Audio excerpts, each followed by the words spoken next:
So a couple real quick tips about studying analytics. One is hits. The term hits is just kind of meaningless. In the old days, it just meant every little thing that was downloaded from your website, even a little tiny logo or GIF or graphic. So think visits. That's one of the most important things. You're wondering how many people, not people, how many times something is visiting your site. Also look at top landing pages. That allows you to see what's the first impression that a lot of people are seeing. It may not be your home page. You may be surprised to learn that the majority of your traffic is coming into some esoteric page that you didn't even know was there anymore. And you got to do something about it if it's outdated. Also look at top exit pages. That's where people are leaving. And you might find that there's something that they're not getting there. So for example, at BetterPhoto, we have a lot of articles on photography. They don't get as much traffic as other areas of the site, but they get a fair amount. One article in particular gets a lot of traffic compared to all the other articles. It's an article on model releases.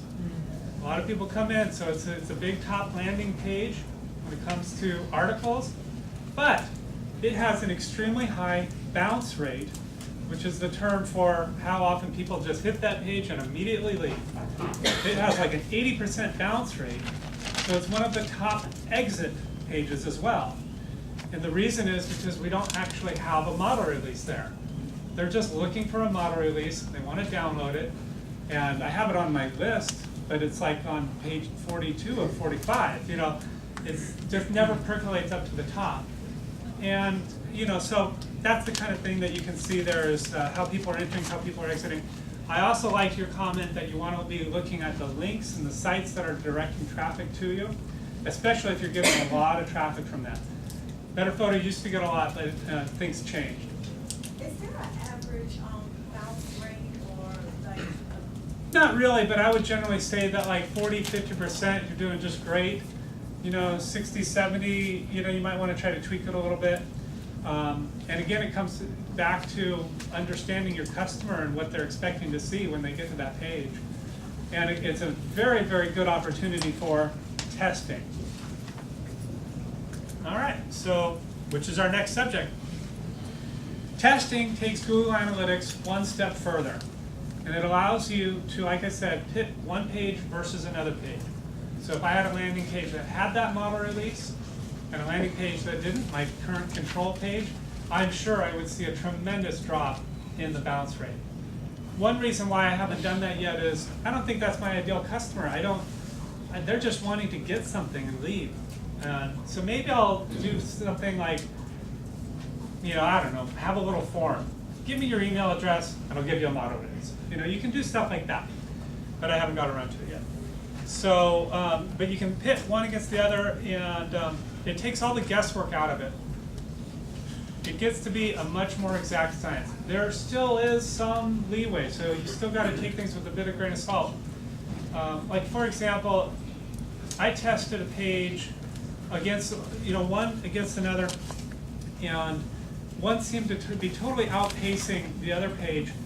And then I realized that the way the technology was built, there were many versions, so to speak, of this one page. So it just wasn't an exact science. It was like, you have to kind of really think it out. And it can make your head hurt sometimes. But you can also, of course, farm this out. There are service providers that will do this for you. Quick question. Yes. If it's your homepage, if you're testing, you test them sequentially, like for a week you put this page, and then the next week you put a different page? That's a really great question, Maggie, and yes, you're supposed to. You're supposed to kind of like isolate things, because like if you're running a test on your home page, and then you're running a test on, say, your shopping cart, if you have one, this test could sort of, it goes downriver, and it could affect this test. You know, group A here can go over here to your cart and affect it. So that's technically how it should be. Also, Google says you should let a test run for a month. I find that I'm really lucky if I can let it run for 2 weeks before I'm just itching. I can't stand the idea of losing customers. So I'm like, okay, we got to switch it now. So you try to let it run for a while. You try to not to have too many things going on at once.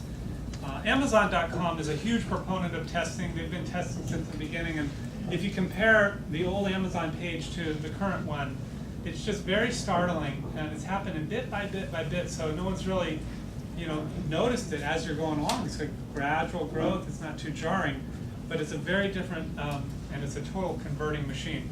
But you can't just go and do what Amazon does. That's what I did in the past, that's what many people do. They go, okay, Amazon has a sign-up form where people have to sign in with their email and password, and that may not work for your customer, your business model.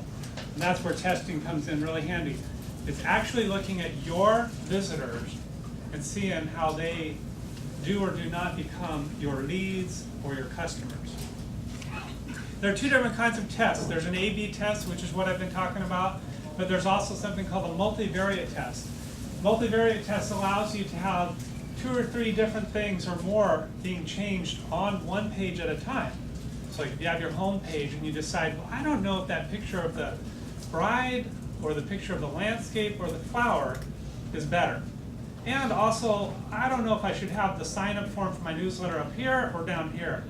And you can change that around, and it does a compounded thing. It saves you a lot of time, and it allows you to get answers quickly.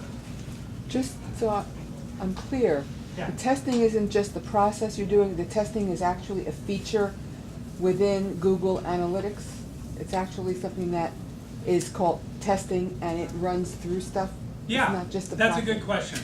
It is actually a separate thing called Google Website Optimizer, but it is linked to from your Google Analytics, and it is also free.